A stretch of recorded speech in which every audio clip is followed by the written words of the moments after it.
വിഖ്യാത ഫ്രഞ്ച് ചലച്ചിത്രകാരനായ Louis Mele 57 വർഷം മുമ്പ് കേരളത്തിലെത്തി ചിത്രീകരിച്ച കളർ വീഡിയോ ആണിത്. 1969 ഫ്രാൻസിലെ ടിവിയിൽ ഈ വീഡിയോ പ്രക്ഷേപണം ചെയ്തിരുന്നു. ഇന്ത്യയിൽ പിന്നെയും 13 വർഷം കഴിഞ്ഞാണ് 1982 ടിവിയിൽ കളർ ചിത്രങ്ങൾ ആദ്യമായി വരുന്നത്.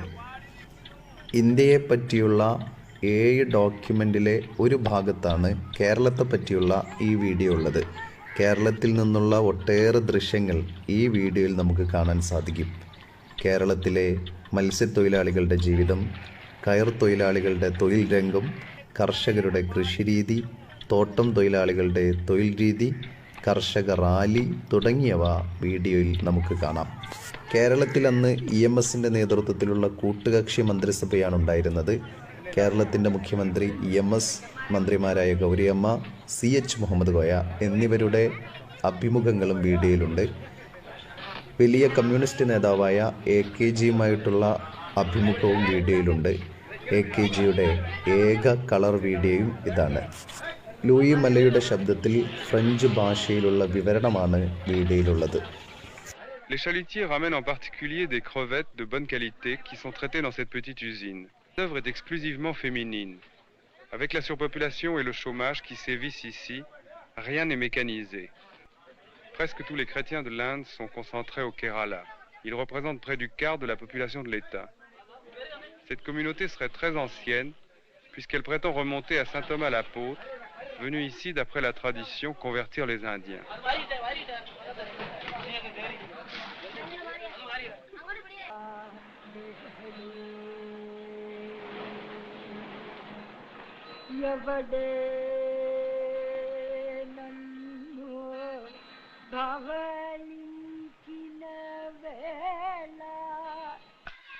Mardi 17 avril, nous retournons dans les lagons. Même l'écorce des noix de coco est utilisée. Les villageois la font tremper dans l'eau pendant 6 mois, puis ils la battent pour en détacher la fibre que les femmes ensuite démêlent et filent sur des rouets primitifs. Ce n'est pas une matière de premier choix, mais on en fait de la ficelle ou des nattes grossières.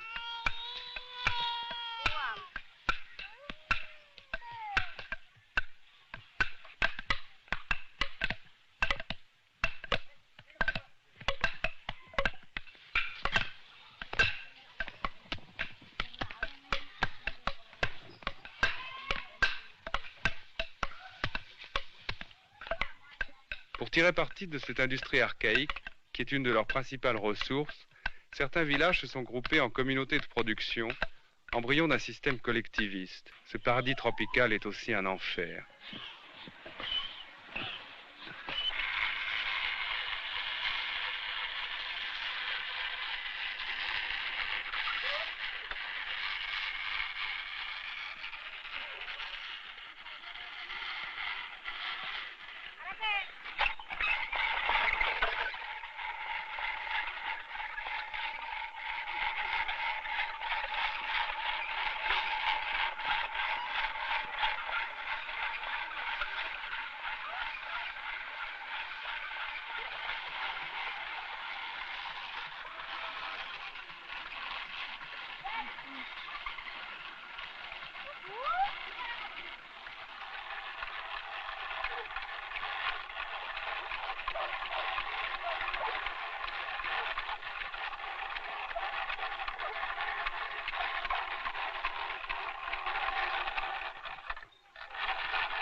Ces paysans, misérables et exploités, sont pourtant les plus évolués de l'Inde, les plus instruits.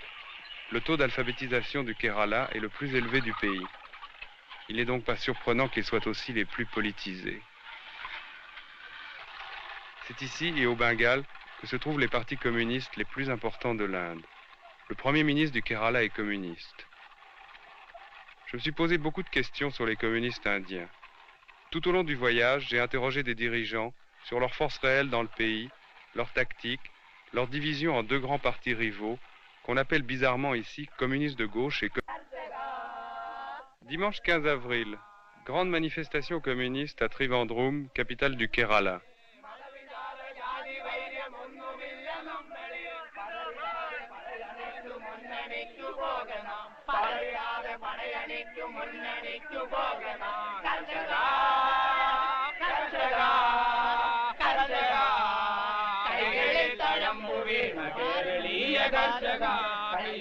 Cent 000 paysans venus en camion se rassemblent sous la pluie et vont défiler dans un ordre impressionnant. La manifestation a deux buts contradictoires. D'une part, soutenir Namboodiripad et son gouvernement. C'est presque un défilé officiel avec l'appui du pouvoir.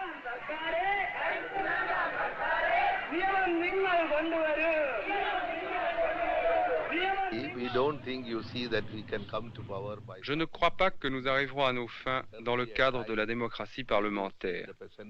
Un jour viendra où les paysans dans les villages devront s'organiser et collaborer avec le prolétariat urbain.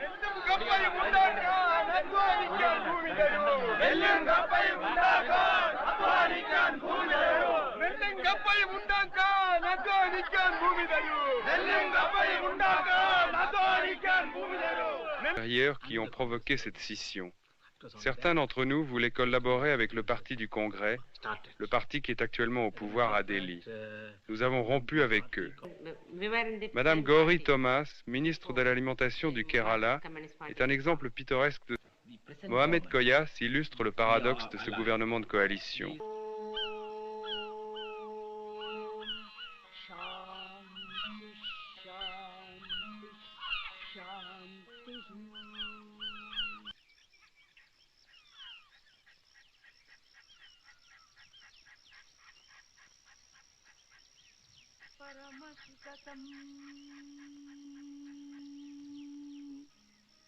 Kevalam Jnanamutim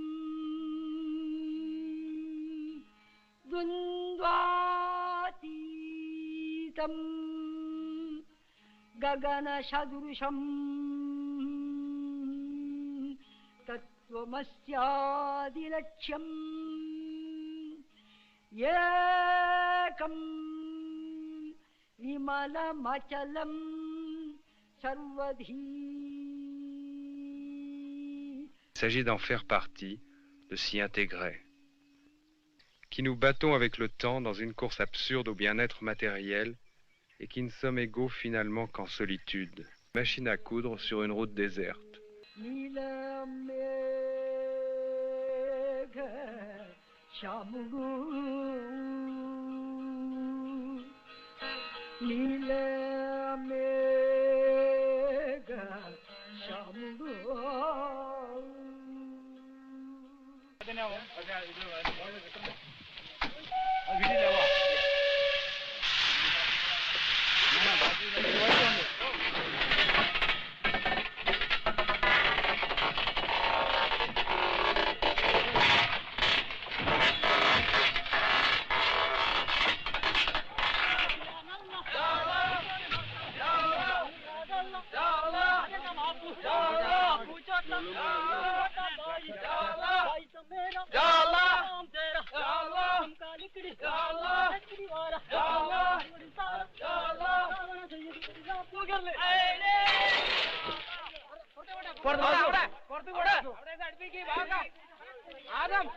En réalité, notre première impression était la bonne.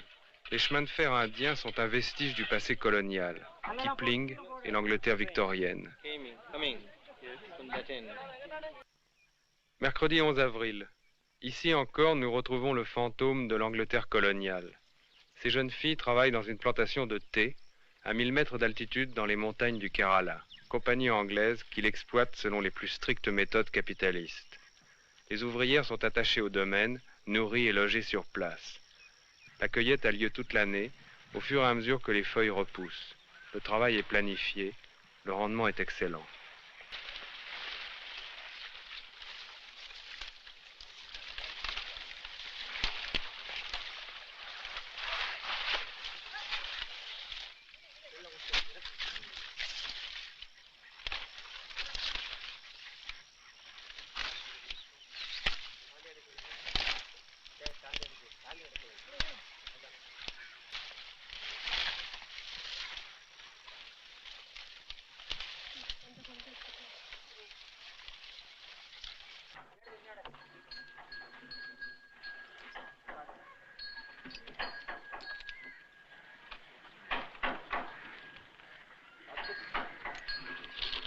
En redescendant vers la côte, nous filmons d'autres éléphants, mais ce sont des esclaves.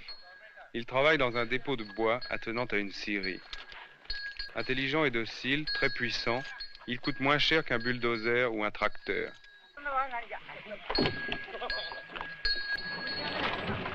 L'Inde du livre de la jungle, l'Inde qui était restée si longtemps le paradis de la vie sauvage, n'échappe pas aujourd'hui à cette règle.